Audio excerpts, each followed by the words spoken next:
What's up guys, and welcome back to Polar Press Presents.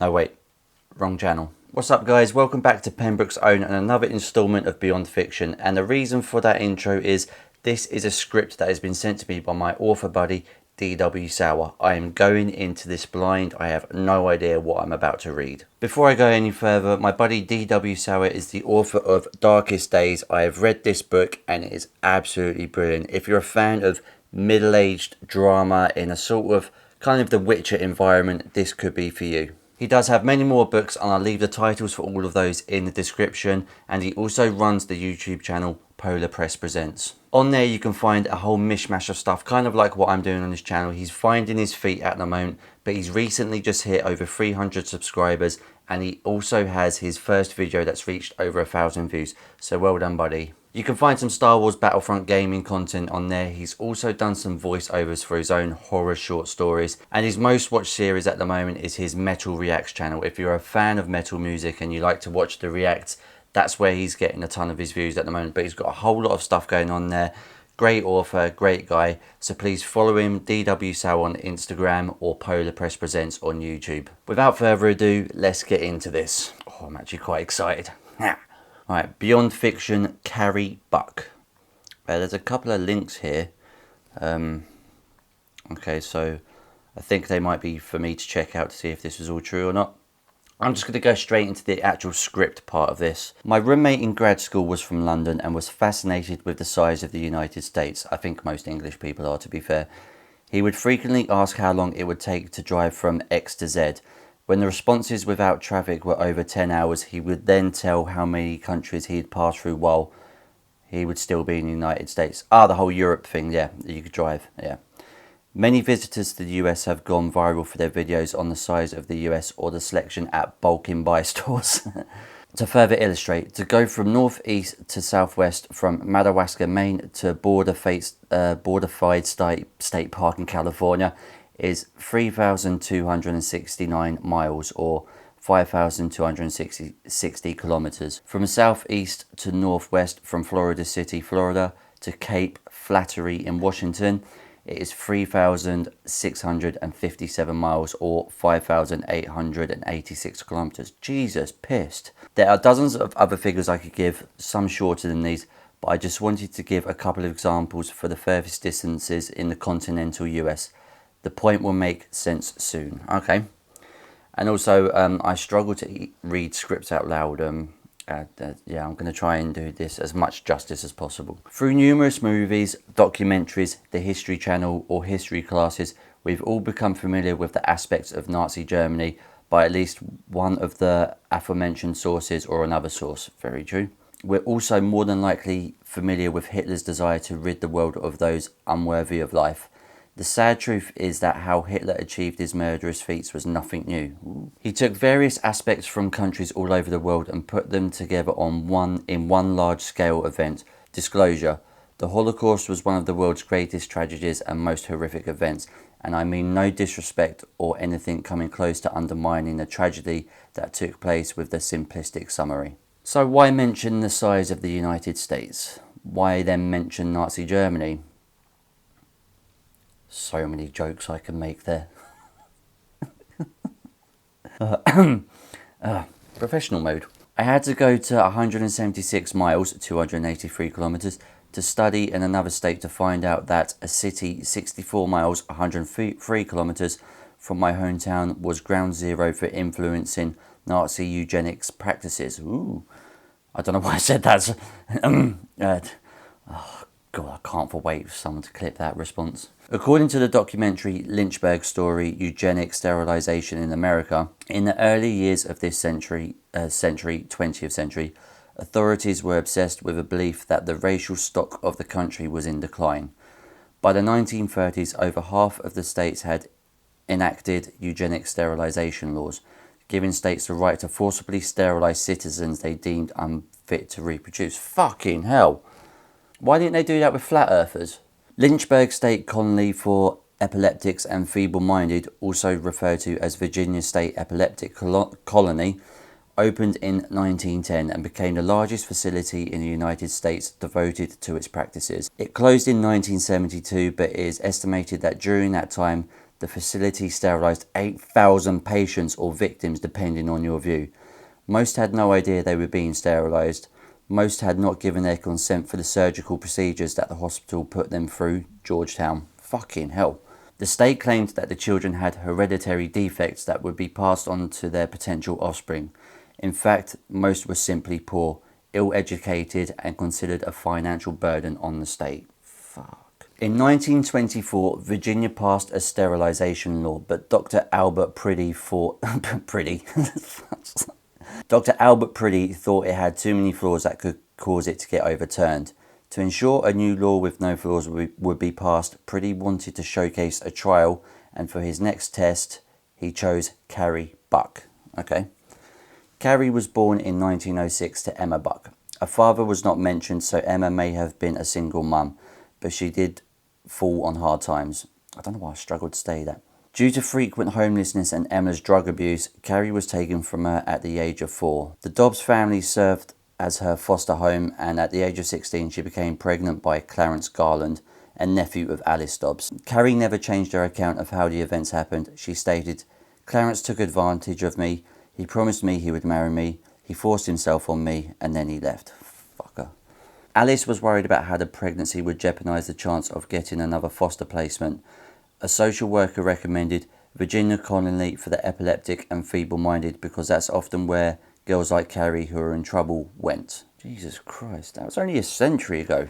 Disclosure, much of the rest of this will be direct quotes from the interview of Carrie via NPR. At this point, I feel it is best to make the story is told as presented without my paraphrasing.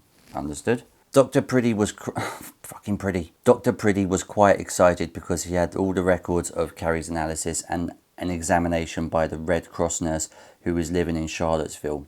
Why do I know Charlottesville? Did something bad happen there recently? And he knew the records of Carrie's mother, Emma, and so all of the cluster of problems that Emma exhibited fit into Dr. Priddy's idea of the kind of traits, the kind of negative traits that were hereditary. A woman who was sexually promiscuous, who had problems with her own inhibitions, who couldn't control her intake of things like alcohol and drugs, and who didn't take care of her children. Okay, Skylar.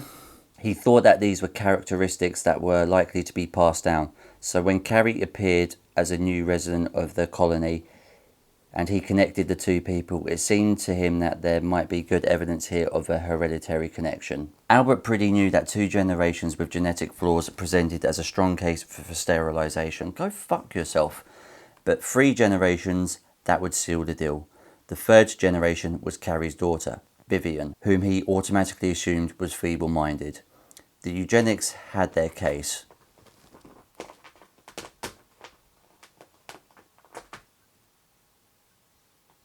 You okay?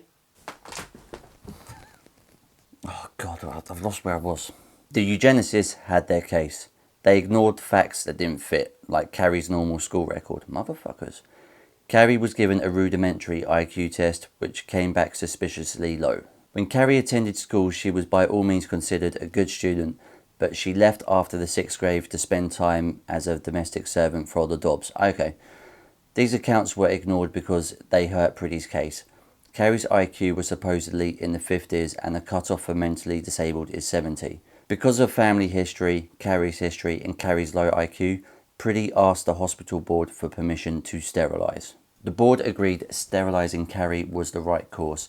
The next step to building a watertight case for sterilisation was to have the board's decision challenged in the courts. The idea was to mount a legal challenge against eugenics where the eugenicists could play both attack and defence. Yeah, of course, fucking scumbags. They would defeat the challenge and thus establish a legal precedent.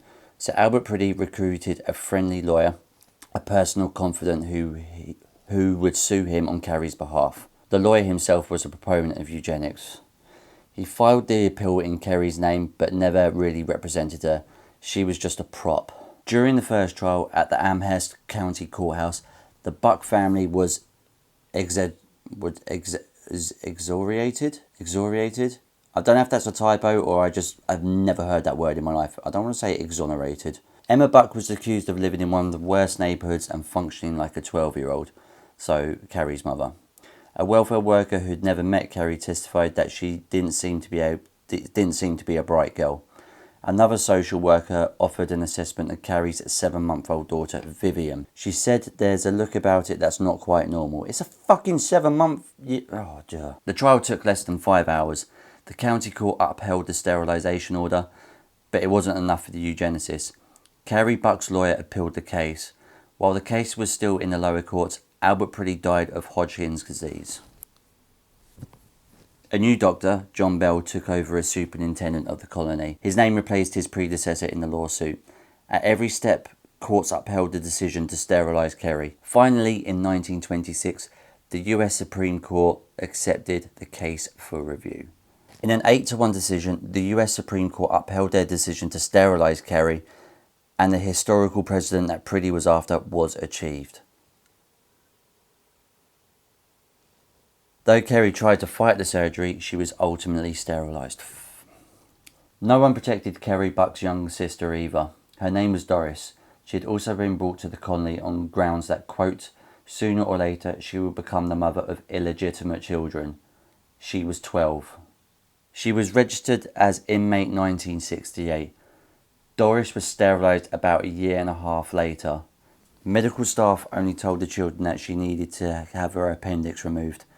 NPR's Wendy Blair tracked down Doris and her husband, Matthew Figgins, for her report. Doris said that for decades she hadn't understood what had been done to her. Jesus.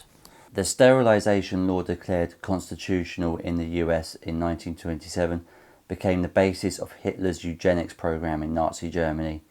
These eugenic laws foreshadowed the beginning of the Holocaust, as sterilisation gave way to the killing of persons deemed undesirable or life unworthy of life. American biologist Dr. Harry Laughlin, how do you pronounce that name? We're going to call him Dr. Haz, who drafted the United States legislation, was awarded an honorary doctorate in Germany in 1936 for his contribution to race hygiene. Goebbels was the guest of honour in this ceremony. Fucking hell. By the time the eugenics laws were repealed in the 1970s, it is estimated that close to, or possibly more than 65,000 Americans were sterilised. So why put Daniel through reading this?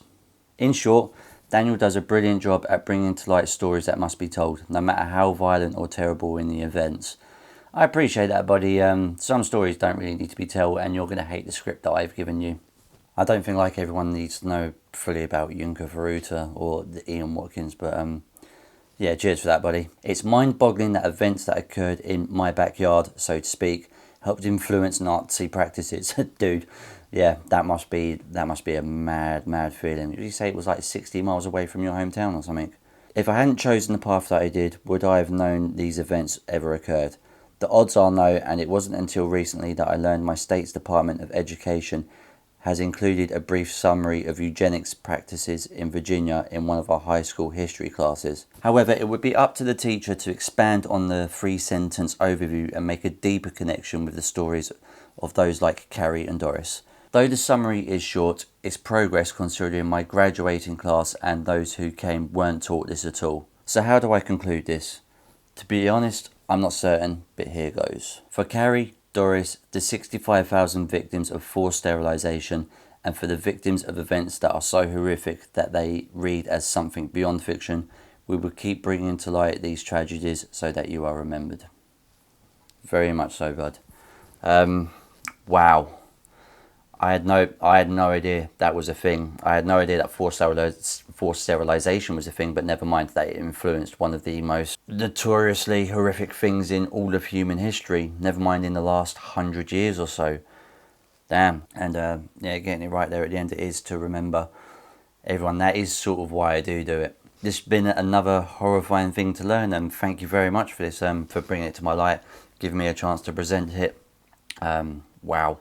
Because I know it's fucked, because even like I've heard in Canada, they're the amount of euthanasia that they've been doing, not forced euthanasia, but suggested euthanasia, like even to, mental health victims. Do you want to see a therapist? Do you want to get better? Do you want medication? Or do you want to kill yourself? I've heard they're doing that in Canada now, fuck. So yeah, and to have this taken so close to your backyard as well, man. Yeah, that's This is a horrifying story, but it's a great collection to Beyond Fiction. This is the kind of thing that I do like to bring to light. And thank you very much for digging in deeper for it, man. Yeah, hugely appreciated. Thank you guys for watching, and if you did like this video and me stumbling my way through this, I don't read well off screens out loud too well, but if you did enjoy this, please leave a cheeky like. If you're new here, please subscribe. Polar Press presents D.W Saur. Thank you so much again, buddy. Your script will be with you shortly. As you can see, my laptop is now again working, but yeah, hope you're all having a great day. Hope you're all about to enjoy the summer, unless of course you're in the southern hemisphere. Hope you're about to enjoy your winter. And yeah, this has been me. As always, folks, much love. Take care. Peace.